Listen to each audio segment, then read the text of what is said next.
خارش والی جگہ پر پیاز کا رس لگانے سے آرام آ جاتا ہے، لہسن کھانے سے بد حیض جاری ہو جاتا ہے، شرمگاہ کالی ہو تو شرمگاہ پر ہلدی کا پانی ڈالو، شرمگاہ سفید ہونا شروع ہو جائے گی، چہرے پر بال آنا شروع ہو تو تولو کی سبزی کا چھلکا اتار کر دہی میں ڈال کر جہاں بال آئے وہاں لگا دیجیے، بال دوبارہ نہیں آئیں گے۔ اگر آپ کے بال گرنا شروع ہو جائیں تو اسٹرابیری کا رس بالوں میں لگا لی، بال گرنا بند ہو جائیں گے۔ بھینس کا بچہ پیدا ہو جائے تو بھینس کے پہلے دودھ میں ارک گلاب ڈال کر پی لو، زندگی میں کبھی بھی چہرے کا رنگ ماند نہیں پڑے گا۔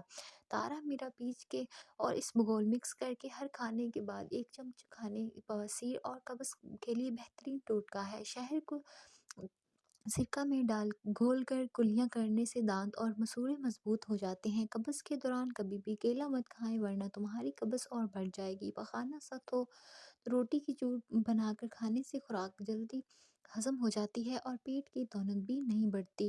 اگر دانت میں درد کا مسئلہ ہو تو لہسن کو پھیل کر اس کی ڈالی دانت پر رکھنے سے درد ختم ہو جاتا ہے۔ سر کے پاس موبائل رکھ کر سونے سے دماغ کمزور ہوتا ہے۔ شام کے وقت کولڈ ڈرنک پینے سے بخار ہو جاتا ہے۔ جس عورت کا پیٹ باہر کی طرف نکلنا شروع ہو جائے، دودھ میں اجوا کھجور ڈال کر کھا لیں، 3 دن میں پیٹ اندر چلا جائے گا۔ ماہواری کے دوران نہانا چاہیے یا نہیں؟ ڈاکٹروں نے خواتین کو اہم مشورے دے دیے۔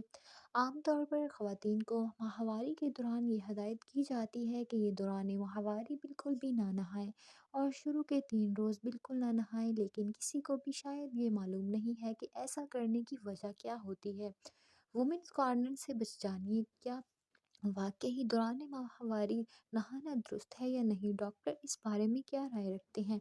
ڈاکٹر کی ہدایت: ماہواری کے دوران نہانے میں کوئی برائی نہیں ہے، لیکن اگر آپ کی تکلیف کی شدت بہت زیادہ ہے تو نہانے سے گریز کریں، لیکن جب کم ہو تو آپ نہا سکتی ہیں۔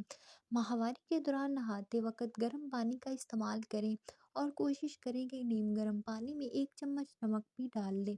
اس پانی سے نہانا آپ کے لیے مفید ہے۔ اس حوالے سے ایک اور بات عموماً گھروں میں کہی جاتی ہے کہ اگر ماہواری کے دوران نہایا جائے تو وہ عوض کے خشک ہو جاتی ہیں۔